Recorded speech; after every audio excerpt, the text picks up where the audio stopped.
اللہ کے محبوب علیہ الصلوۃ والسلام نے ایک بڑی خوبصورت بات ارشاد فرمائی، ذرا سنیے اور اس کا لطف لیجئے، اور حضور کے دیے گئے اس وعدے پہ دل کے قرار کا سامان کیجئے۔ اللہ کے محبوب علیہ السلام نے ارشاد فرمایا کہ من یکفل لی اللہ یسأل الناس شیئا، جو شخص مجھے اس بات کی ضمانت دے کہ وہ اللہ کے علاوہ کبھی بھی کسی سے کوئی سوال نہیں کرے گا، جب بھی کوئی مشکل ہوئی، جب بھی تکلیف ہوئی تو وہ سوال مالک کی دہلیز پہ کرے گا، وہ مصلی بچھائے گا اور رب سے کہے گا میرا مسئلہ یہ ہے۔ جو شخص مجھے یہ ضمانت دے کہ وہ اللہ کی دہلیز پہ اپنے سوال رکھے گا، اللہ کے علاوہ کسی سے نہیں کہے گا،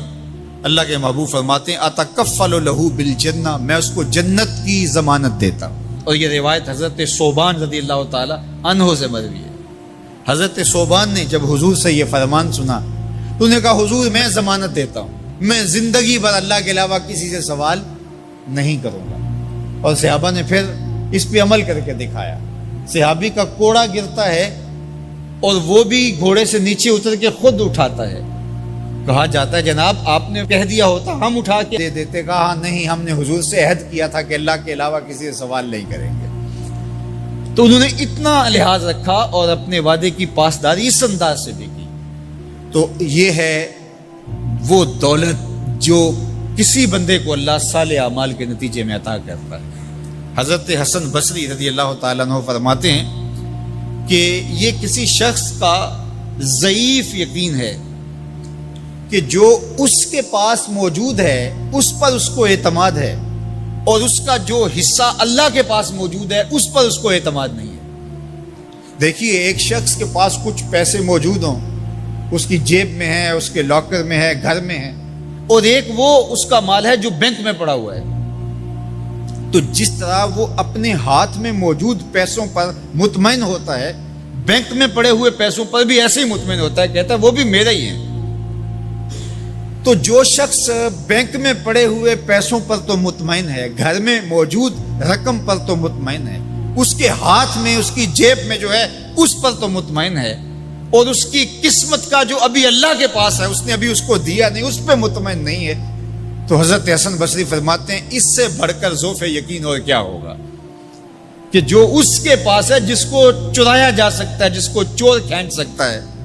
جو گر سکتا ہے، جو چھینا جا سکتا ہے، اس پہ تو یقین کر رہا ہے کہ یہ میرا ہے، اور جو اس کا حصہ اللہ کے ہاں ہے اس پہ یقین نہیں کر رہا۔ تو کہا کہ اس سے بڑھ کر پھر اور ذوف کیا ہو سکتا ہے۔ اس لیے اپنی زندگی میں قناعت کا نور رکھنے والے ہی مطمئن زندگی گزارتے ہیں۔ ابن جوزی نے کہا تھا کہ جس شخص کی زندگی میں قناعت آ گئی اس کی زندگی مطمئن ہو گئی، اور جس شخص کی زندگی میں طمع آ گیا اس کی زندگی گھٹن کا شکار ہوگی، اذیت کا شکار ہوگی۔ حضرت سہل بن سعد الساعدی رضی اللہ تعالی عنہ سے یہ روایت مروی ہے کہ ایک شخص حضور کی خدمت میں آیا اور اس نے حضور سے ایک عجیب سوال کیا۔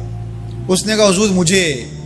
کوئی ایسا عمل ارشاد فرما دیجئے کہ اگر میں وہ کروں تو مجھ سے اللہ بھی پیار کرے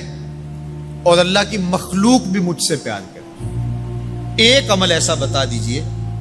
اگر میں وہ عمل بجا لاؤں تو اللہ مجھ سے پیار کرے اور اس کی مخلوق بھی مجھ سے پیار کرے۔ اللہ کے محبوب نے اس کو جو جواب دیا اس کا مفہوم سن لیجئے۔